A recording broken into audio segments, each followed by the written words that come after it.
It definitely starts from my mom.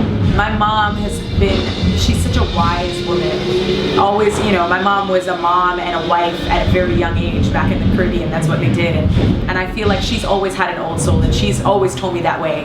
Her and I are very connected emotionally, spiritually, even when we're not together. So yeah, so I do feel like I inherited that from my mom, that old soul, young woman, old soul.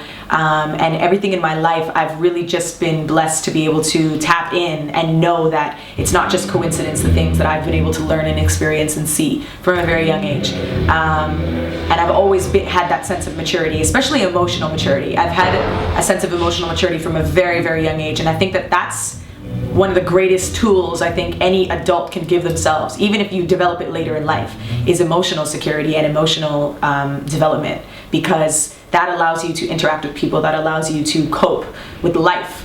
Life is an emotional ride. So I definitely get it from my mom, for sure. And to say that now, being at this place in my life, that's what my new album is about, and it's called Awake, because I feel like that is the message that I have to spread right now. That is the message I live.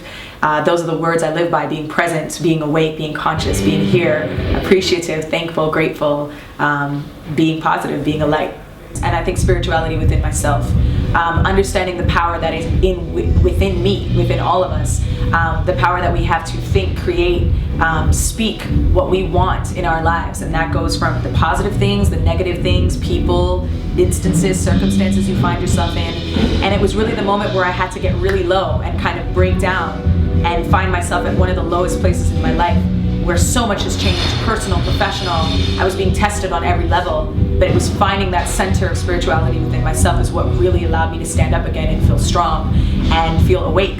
And that's when I decided that I was only going to live my life in a forward movement and only going to do things that positively served me. And what success was happiness. And so that was the ultimate goal, and always striving towards that. Thank you for your Yeah, thank you. I always love being interviewed by you because it's a real conversation. You're always a wise one for us. Thank you. Always Thank you, get the truth. guys.